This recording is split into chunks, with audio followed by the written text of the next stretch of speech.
So, does the Kenneth Branagh directed and starring vehicle Murder on the Orient Express, the 2017 edition, compare to the 1974 edition? Does it compare to the Agatha Christie novel in 1934? Does it compare to any other version that has come out since? I still say the 1974 edition actually holds up the best. Now, obviously, the book you can create your stuff with your own imagination as the words as the words leap off the page. It's a really good book. Again, I really haven't actually read it in a number of years, so it's obviously been a while. I do remember enough of it to know this is well done to the source material. Kenneth obviously has an appreciation for good writing and good atmosphere and stuff like that, and appreciating a good source material and everything. This movie is dripping with atmosphere. It has really really good picturesque stuff. The cinematography is well done. The sets are well done, especially on the train and everything. That's really really good stuff. The performances are here and there, and no performance is necessarily bad in this. And by the way, spoilers, by the way, if you want to know, I'm going to go like this when I talk about spoilers. So Johnny Depp is in the movie and he dies. He doesn't last very long. He plays a victim, and everything ties back to him, and it ties back to him pretty damn well. Turns out that he was actually somebody that kidnapped and murdered a child. That's great. Granted, I don't think Johnny Depp is the kind of person who'd done that, but with all the stuff happening in Hollywood, it's really kind of all the scandals and everything coming out. It's really hard to tell what anyone's done. Again, this is a movie, so I'm not going to accuse Johnny Depp of anything like that. But this had hell of a cast. Besides Kenneth, who again also directed, you had Dame Judi Dench. Great. Her legacy set in stone. She's had a lot of great roles. Really exudes class, kind of like Helen Mirren. Her and Helen Mirren are like almost untouchable as far as the amount of class that they display in movies, even as some of the movies that they're in maybe aren't that great. Penelope Cruz is also good in this. I mean, I've never been the biggest fan of Penelope Cruz necessarily. She's good. I mean, she's good in enough of the movies. Willem Dafoe, who I swear looks like the kind that eats and or skins his victims and wears their hides. I'm sure that Willem Dafoe is actually a very nice man, but he just has that creepy look of like, okay, yeah, he looks like he kills people. Obviously, he doesn't, but and is a very tremendous actor. Has done a lot of great roles. Really does very well. And you got Michelle Pfeiffer in there, who has had a bit of a career resurgence, her role in Mother notwithstanding, because Mother was garbage, and I will fight anybody if they disagree, but that's fine if you guys like it. I just didn't. I just didn't care for Mother. But back to Murder on the Orient Express. They also had Daisy Ridley in it. Damn. She is enchanting. She's gonna have a great future in Hollywood. She really is. Very beautiful, has a great screen presence. I think she's going to do just great. Hopefully not just in the Star Wars movies. Hopefully not in just stuff like this. Hopefully she, carries on, does really really well. The star of the movie, of course, is Hercule Poirot. Played by Kenneth, and he really sinks his teeth into the role. The whole thing with the mustache, I kind of like the whole mouth guard thing that he had, or like a mustache guard for it. That was really really funny, I thought. Of course, there's backstory with him of like why he doesn't reciprocate if a woman hits on him.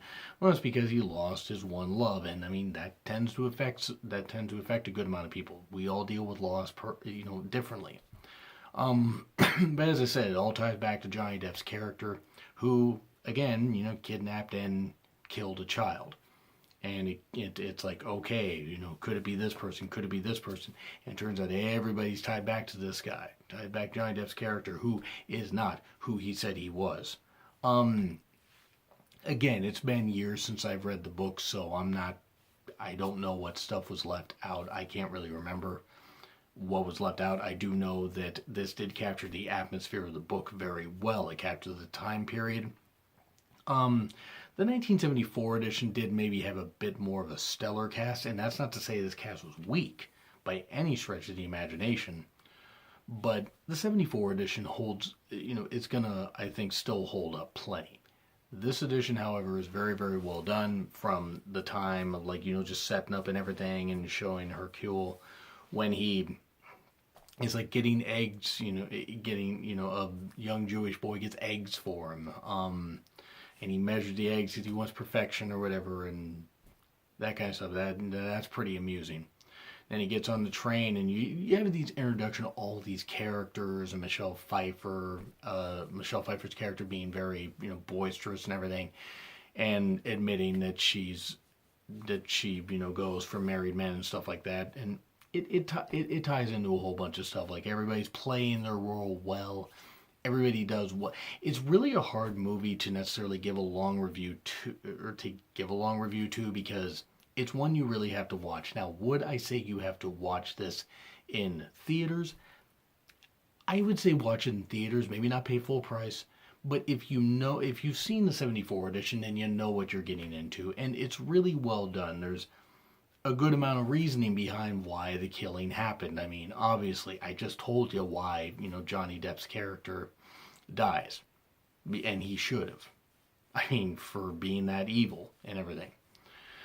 But it all works out, and everybody, we all have sins that we've committed, for one reason or another, and can we live with those? I mean, that's kind of what this movie addresses. And Hercule has to kind of, get into his own mind and realize that the world isn't always just right, straight, straight wrong, black or white. There's some areas of gray in there, and that's what this movie tends to tackle.